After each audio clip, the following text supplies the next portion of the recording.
Mhm. Hello, everyone. Thank you so much again for joining us here today for our first event in honor of Domestic Violence Awareness Month.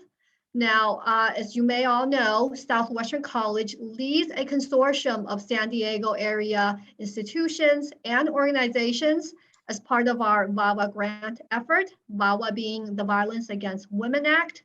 This VAWA grant allows the consortium to focus our attention on informing our communities about the issues underlying violence against women. And that includes, but is not limited to, domestic violence, sexual assault, and sexual harassment. Now, October is Domestic Violence Awareness Month, and it actually evolved from the Day of Unity that was observed by the National Coalition Against Domestic Violence in October 1981.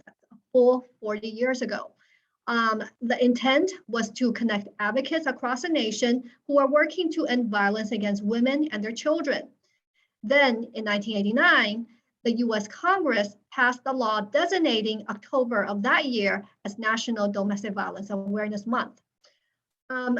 I just want to say that we understand that domestic violence is prevalent in every community and affects all people, regardless of their age, socioeconomic status, sexual orientation, gender, race, religion, or nationality. We also know that the devastating consequences of domestic violence can cross generations and even last a lifetime.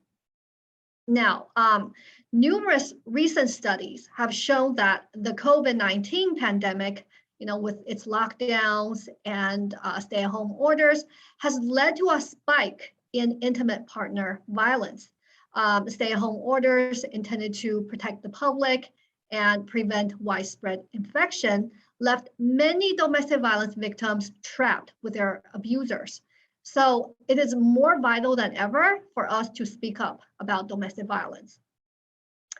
The consortium's October 2021 Domestic Violence Awareness Month campaign is dedicated to raising awareness and educating our community members about domestic violence. We are also dedicating this campaign to informing those who are potential victims, to celebrating those who have survived, and to connecting those who work to end violence.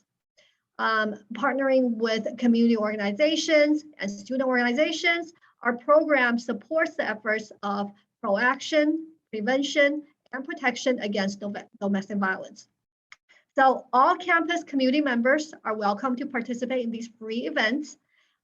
Please join us as we become empowered and learn ways we can help to make our campuses and communities safer by taking action in the fight against domestic violence.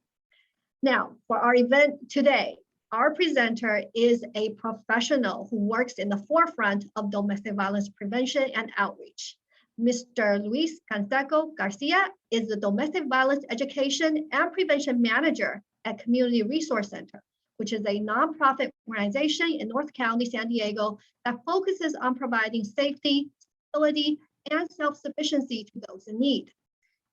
The center strives to reduce and prevent domestic violence, promote healthy relationships, and empowers domestic violence survivors to lead safe, healthy, and self-sufficient lives. So today, Luis will share his personal experience with domestic violence education, cover essential issues on domestic violence, and provide useful resources for prevention and survivorship.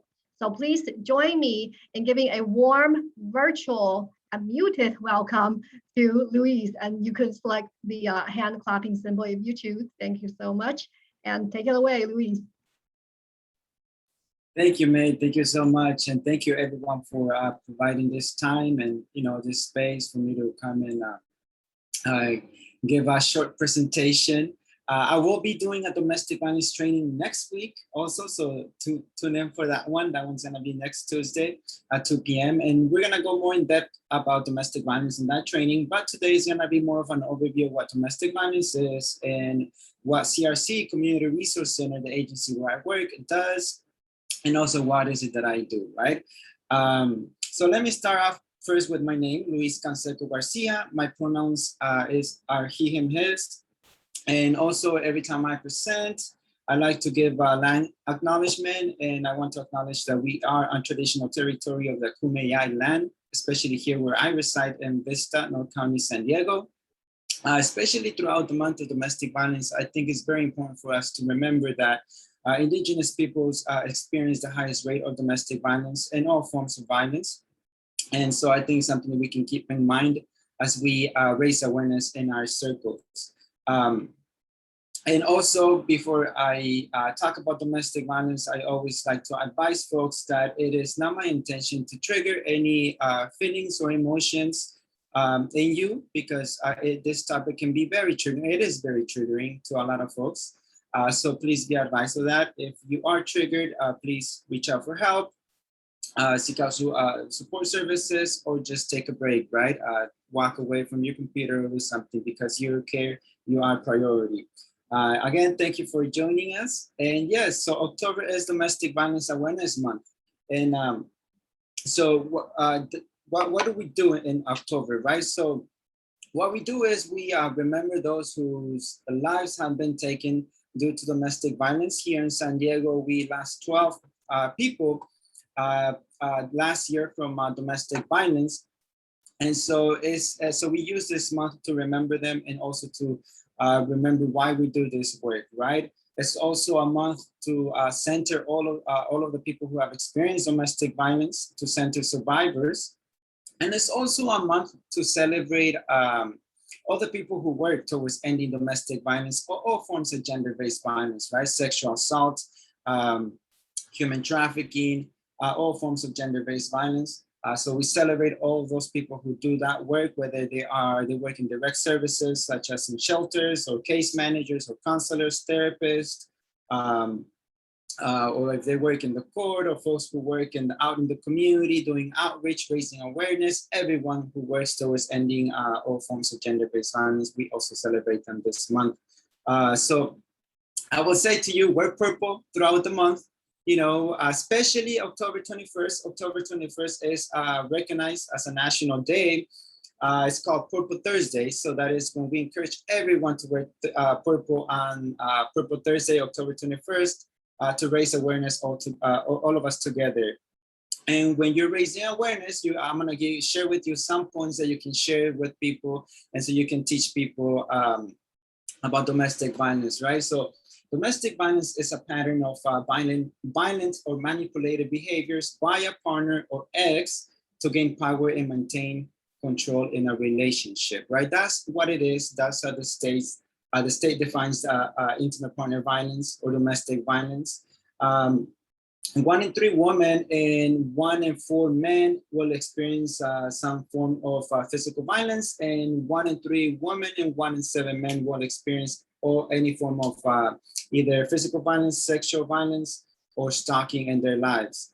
So the statistics, the numbers are very huge, and it's always sad for me, for example, when I'm in front of class, because I do a lot of classes, and I will be talking more about what I do in a few minutes.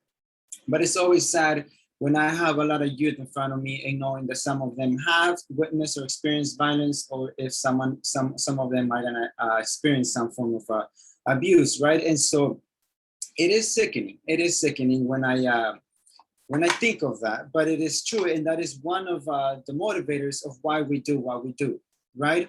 And I'll explain to you in a few minutes what is it exactly that I do.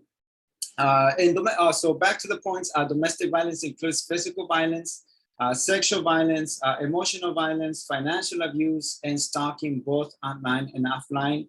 A few tips when helping somebody.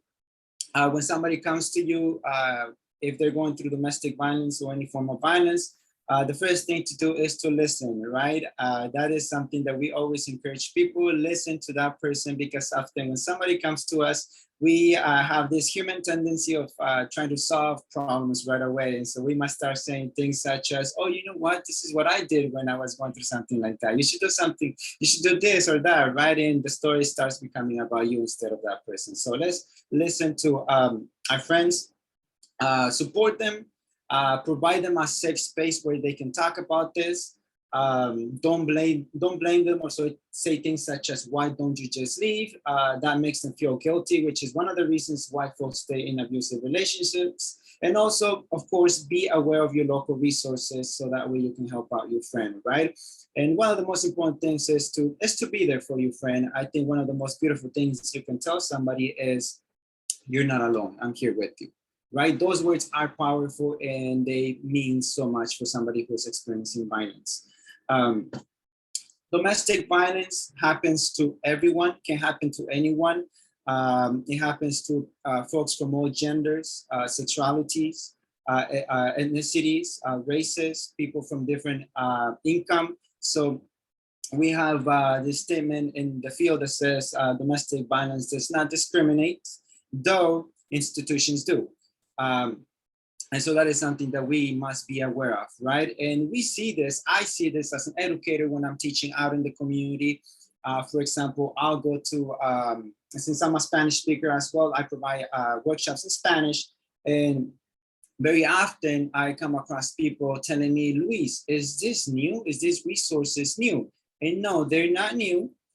They've been around, they just haven't reached certain groups, right? And so that's what I mean with there's institutional discrimination, right, in different levels. And so now let me talk a little bit more about CRC, Community Resource Center, and what is it that we do, who we are. And so we are a nonprofit. We're located in Encinitas. And so we provide different services. One of our services is helping homeless folks. Another service is providing help to low-income families. And the other department that we have is the domestic violence. And so the domestic violence, within the domestic violence program, we have different services, which is shelter. So we provide shelter for folks who need to leave their hostile environment right away. We do have a hotline where people can call any time of day and night. We have case managers that help people one-to-one to help them get better and healthier, right? And we also have counselors and therapists for adults and children. So those are some of the services we have. And within the domestic violence program, that's where we have the domestic violence education and prevention program. And that's my role. That's where I work. That's the program that I manage. And so in this program, we focus on preventing violence. Prevention, that's what it is. That's what we do. And for many folks, prevention, it's very new. A lot of people still don't support prevention and don't believe in prevention. But we are doing the best we can, right? And we are really talking to people at the policy level, telling them how prevention does work and how prevention does impact the lives of people and how it impacts families out in our communities. And so that's what I do. And so how do I do this? How do we do this in prevention? We educate folks. So we provide education about domestic violence, teen dating violence, healthy relationships. So we don't only talk about violence and the negative aspects of violence, but we also talk about healthy relationships, right? So we give youth the tools on how to embrace and cultivate healthy relationships. And also another program that we have is we work with young boys and we talk about healthy and respectful manhood. What is respect? How do we become healthier men? What are healthy masculinities, right? Because a lot of violence, it's perpetrated by men. And so we do need to involve men in this field. We need to bring men to the table to talk about how is it that we can end violence, right? Because it is as men, our responsibility to speak up against sexism and all forms of discrimination. And so that can take us to a more gender equal world, right? Free of violence. And so that's the other program, engaging young boys and young adults in the community to talk about healthy masculinities and ending violence, ending gender-based violence. It's very upsetting because me as a male in the domestic violence field, I don't see enough men, right, in the field. There's just not enough men in the field. I always go to meetings. Here in San Diego, I go to meetings with the San Diego Domestic Violence Council or meetings with the county where the working topic is domestic violence, and I always find myself being the only man. And it is upsetting because I would like to see more men in the table to working towards ending domestic violence, right? And it is not to say that I should say though that I'm honored to work with women, right? Powerful women who have mentored me so much, supervisor, my colleagues who work in prevention across the state, people from the county, women who work in domestic violence. I've learned so much from them, and they have helped me become a better educator and a better person in the field of domestic violence. But I always do have to say that I want to see more men in the field of domestic violence. And so, yes, hopefully within the future, we start seeing more men in the field because it is very important for us men to hold other men accountable.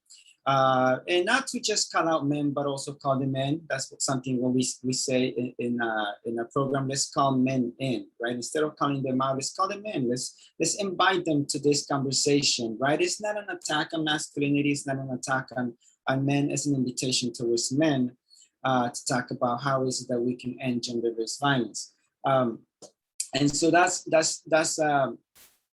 one aspect of our program in prevention. The other one is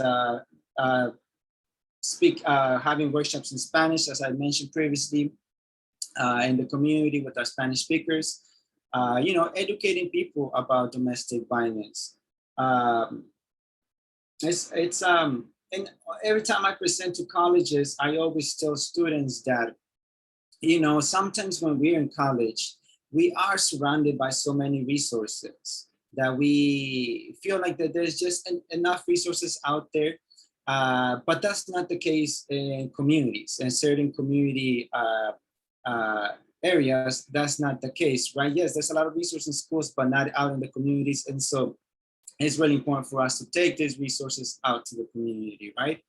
And I shared that I myself, I was born and raised in Oaxaca, Mexico, a beautiful state. If you ever want to visit Mexico, visit Oaxaca. But I grew up in a really poverty. I grew up in poverty, right? And so I always tell people growing up in poverty is not the worst thing in the world, right? Growing up in poverty and having the opportunity to be educated and not taking this education out to the community, I think that's the worst thing in the world, right? And so I always encourage colleges, faculty, staff, students, everyone to take these resources out to the community and raise awareness out in the community, because it might seem like a resource to us in a college area, but that can be a life-saving resource to somebody in the community. So why am I passionate about this? So let me talk a little bit about myself. Let me brag a little bit with your permission. So as I mentioned, I grew up and was raised in Oaxaca, Mexico until I was 12 years old. I was brought to California. And when I was brought to California, I was raised here in Vista. And Vista, back then, Vista was known as the barrio. It was the barrio, it was the hood, and so much inequality was happening, right? It's still happening, but back then it was worse when, I would hear gunshots every other day, shootings every week, right? Fights all the time. And so I grew up with questioning why is it that there was so much violence in my community. Why is it that some schools had better resources and some areas were nicer than my neighborhood? And so I grew up with that mentality until one day, when I decided to go to college, I went to Palomar College here in San Marcos. That's where I started my school journey. And I was taking different classes, right? Because when you first start college, you don't know what you're gonna do with your life. You just go to college and see what sticks. And so I was taking different classes, but it wasn't until I took a sociology class that really spoke to my experiences growing up in the barrio and seeing this inequality back in my community, right? And so after that, I got really hooked with the social sciences. And that's what I decided to study for the rest of my school journey. I was transferred to Costa San Marcos. I got my bachelor's in criminology and justice studies. Then I went on to get my my master's in sociological practice.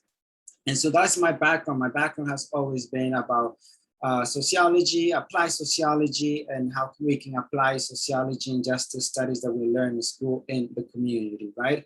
And that's been my background. I have always been moved by injustice. And so I believe that I can do this work and I can do what is in my heart of helping the community and bringing, advancing gender equity and all forms of equality by doing this work in the domestic violence field.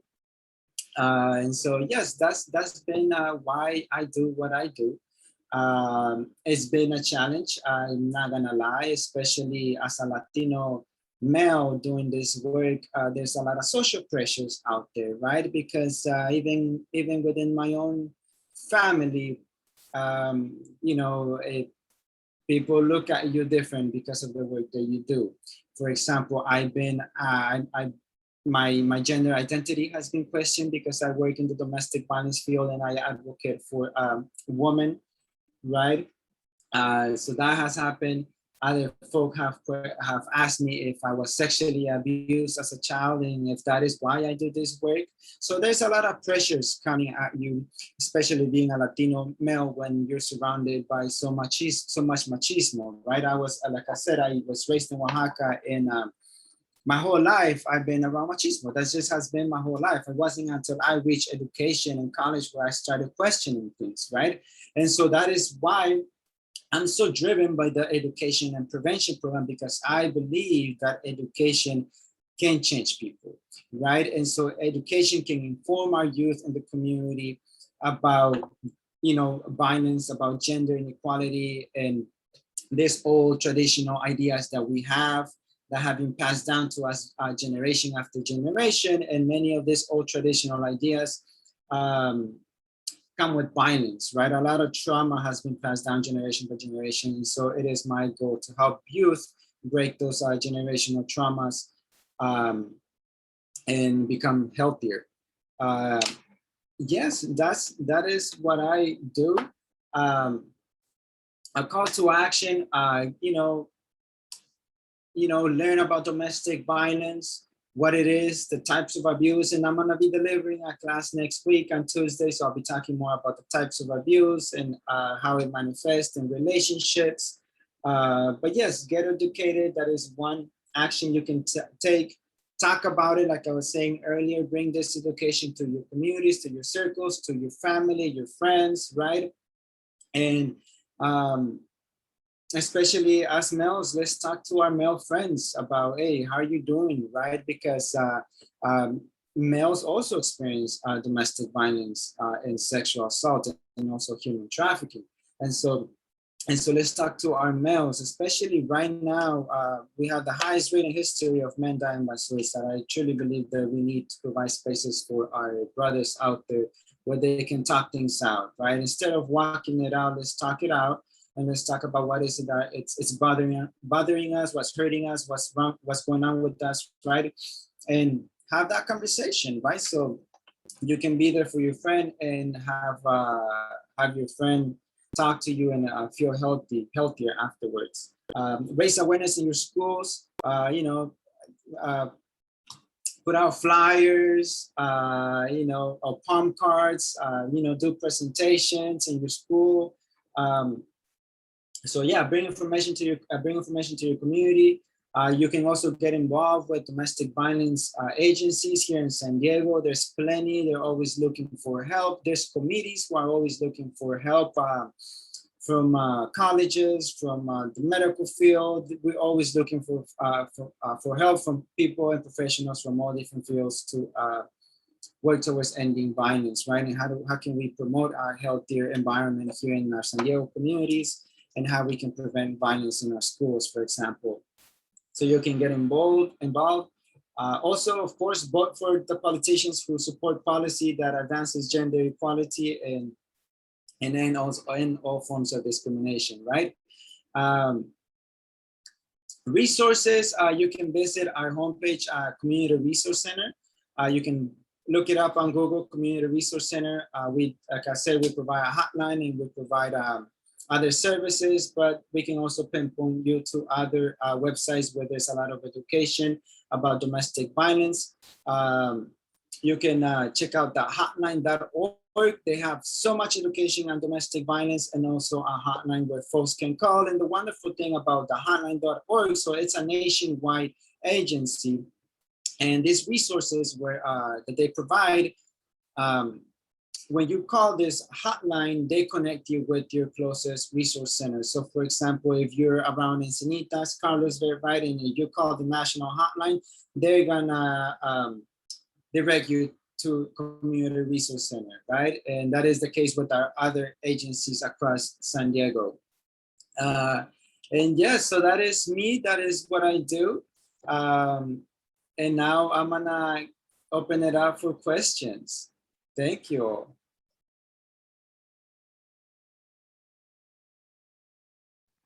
I have a question. Yeah, mate. Yes. Thank you again, Luis, for a very comprehensive overview of what is it that you do and the issues that your work addresses. So I'm curious, in your work with training and presenting to many different groups of people, do you find that I guess there's all these labels that studies put out, right? What is commonly referred to as Generation Z or Generation Y. So do you find that, let's say Generation Z, are they more receptive to these ideas of, preventing domestic violence and really addressing the gender issue that underlies, the so-called domestic violence acts and all that? Do you find that there, young men, let's say, are more responsive than maybe people of, older generation? Yes, and that's a really good question, man, because I've seen both. I've seen youth who are, the term that we youth use is woke. That means that you're informed about a specific topic, right? I've seen youth who are really informed about gender inequality, racism, right, and misogyny, all these forms of discrimination. And it makes sense because, we now live in a era where there's a lot of information, right? We can access so much information through Google, or even through our social media platforms. Just people share so much information and knowledge out there. And so that is one way how youth learn.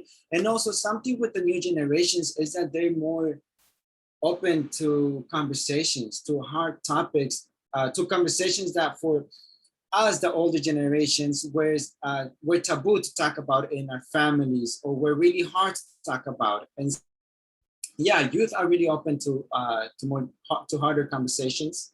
And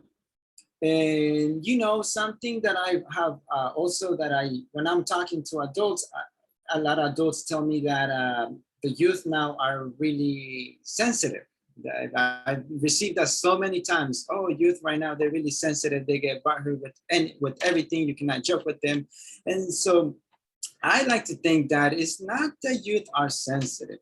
It's that youth are smarter than us. And they know that such jokes are not really jokes, and those jokes are what perpetuate domestic violence or gender inequality or violence towards women, right?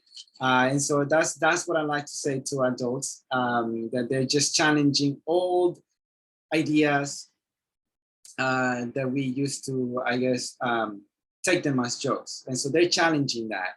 And so yes, they're smarter in that, and they are smarter. That's what I like to say. But then again, the other youth that the other side of the spectrum is, yes, there's youth who are still not being informed by healthy relationships, by teen dating violence. I always ask the question when I have a group of class. I always ask the question of, how many of you have talked to your parents about dating and relationships? And it's almost 80% of the kids have not. So yes, there's still a lot of work that we have to do. And so that's why a lot of our work it's aimed towards youth and parents, the family all together. We want to teach the youth and we want to teach the parent about domestic violence and teen dating violence. So that way we hope to facilitate a conversation between them. And so now it makes it easier for them to talk about relationships or love or sex. So yes, I made to your question, I've seen both youth who are really woke and youth who need a lot of help.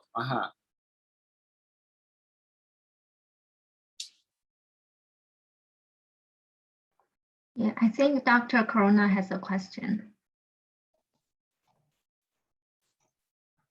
Hi, Luis, thank you so much for your insights. Working with community college students, we have a wide gap of age groups, right? You have your traditional age students, and then you have your returning adult reentry students. I have found that more the millennial students, yes, they're more woke, but they still don't have boundaries and don't understand like the boundaries about physical contact and when you stop and you go. So I think they have a harder time defining those because they don't have those conversations with their parents, right? So they don't understand that there is a point where you have to ask for permission. And I think for me as a parent of boys, I'm more concerned about Latino young men knowing their boundaries because there are legal implications about when they don't know when to stop, right? And also the violence that's attached to that. And I think men of color in specific have a harder time addressing these topics because in most cases, they don't have a positive role model at home.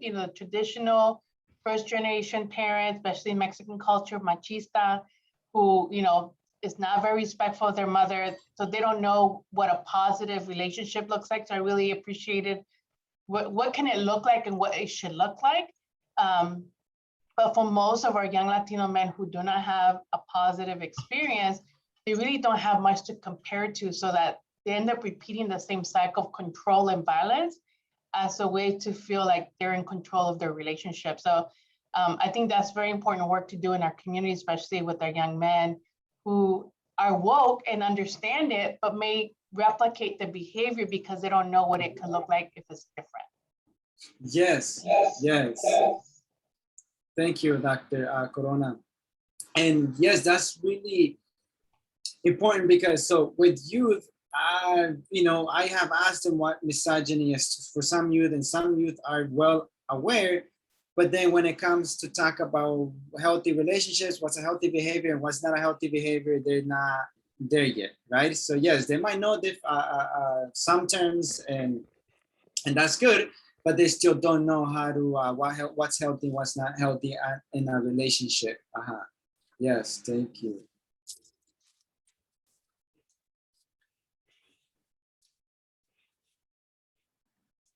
I have another question. Yeah. I'm wondering in your work, Luis, do you you see a lot of cases or issues relating to domestic violence in the LGBTQIA plus community? Because I feel like that's when we think about domestic violence, it's often cis, right? And it's often the stereotype is the battered woman, but as we all know, that's definitely not the case in a lot of situations. Yes, man, thank you. Yes, the LGBTQ community experience higher rates of domestic violence than non-binary, the non-LGBTQ people. Yes, that is right. Yeah, and also, when I first got into the field of domestic violence, I also, even though I was so educated, right, with the master's degree here on sociological practice, I still had this assumption that males didn't experience as much violence as females. But that's not true.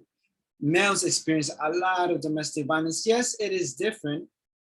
They experience it different, but they still experience domestic violence. And so that is something that I have learned over the past years, and something that I've started working with as well recently. In San Diego, we just started a group for male survivors of domestic violence, sexual assault, and human trafficking, to provide a space for them, a support groups, or a healing circle. I like to call it a healing circle, a space where we get together and we talk about, their experiences, and also where they can ask for the support that they need, whether they might need a support in the court or they might need a therapist, mental health therapist. Yeah, but yes, that is really important to mention that LGBTQ plus experience high rates of domestic violence, and also men experience domestic violence. Yeah.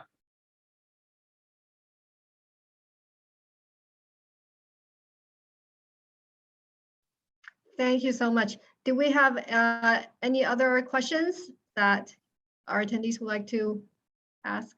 I would like to add something. We've had a lot of issues lately, especially around the school setting, and maybe Luis can pitch in a little bit on his expertise regarding this matter in relation to cyber domestic violence. There's a lot of posting videos, for example, of sexual intercourse between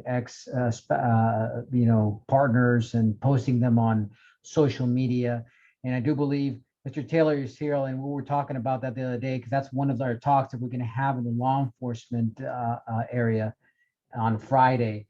And it does become, it was pointed out by, I do believe, Chief Moore from Palomar College, that he's been noticing these types of reports more and more. So I was wondering if that area of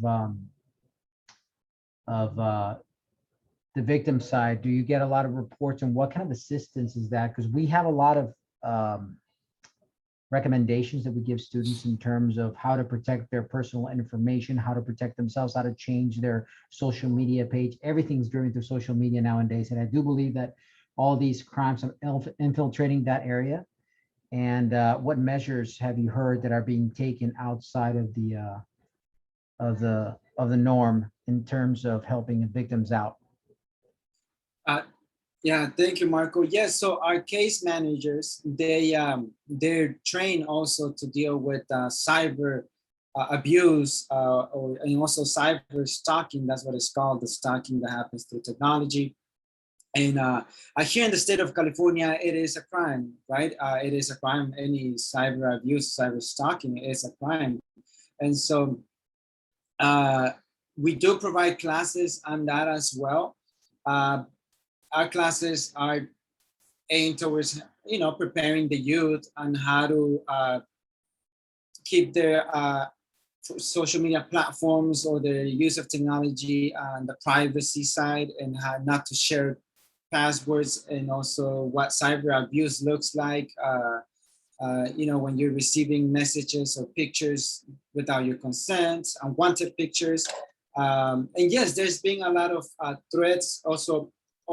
That's also emotional abuse, when somebody is threatening someone that they're gonna share or expose a picture of them because in a picture that they might be naked, or that they were doing a sexual activity, right? So yes, that is manipulation, and that is a threat, and it is considered a crime here in the state of California.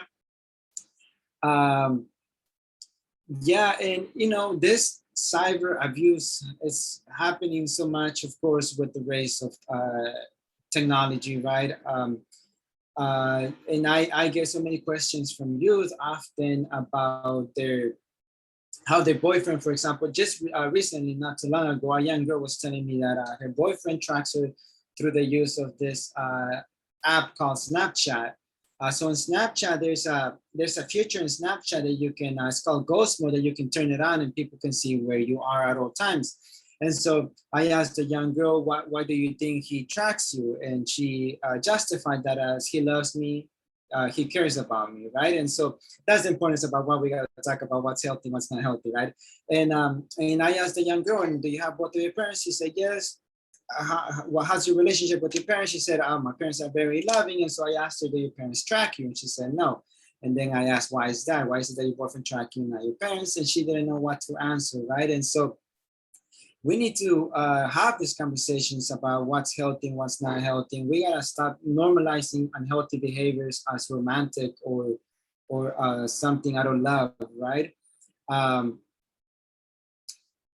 Yes, another question that I've gotten from youth, which is it's a very interesting question, but it is a true question, and it's a valid question from the youth. They have asked me, Luis, how do I sext in a healthy way? How do I have, which is the term for having sex through the use of technology? How do I do that in a healthy way? That's a question that I have been asked multiple times by youth, right? And so there's no good answer for that, right? The best answer, that we have agree on by many of our colleagues who work in prevention across the state is that we tell youth, just don't show your face. That's the safest way you can go when you're having sex through use of technology, right? And so yes, let's have these conversations about the use of technology and abuse and how that can be used to hurt somebody. Thank you, Luis. Appreciate it. Yeah.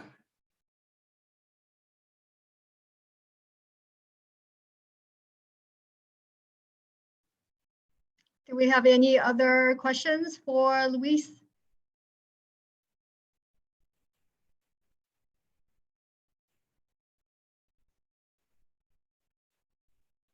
Okay, well, thank you very much, Luis, for doing this for our consortium, for our October Domestic Violence Awareness Month. And we're definitely looking forward to the training event that you will be conducting for us as well. If there are no other questions, then, we are going to adjourn this, but if you do have some questions and you'd like to stay and ask that maybe on a one-on-one or ask that, oh, thank you very much. Yes, Luis just provided his email address to us. So if you have questions of that nature, feel free to email him to get his expert advice, to get his expert guidance. Thank you so much. Yeah, do you have anything else that you would like to add? Oh, no, I don't have anything else to add. Thank you, Meg. Okay, well, again, thank you so much for doing this, Luis, and thank you everyone for attending our first event of the October Domestic Violence Awareness Month, and we hope to see you at our future events as well. Thank you. Thank you, everyone. Thank you. Have a great day, everyone.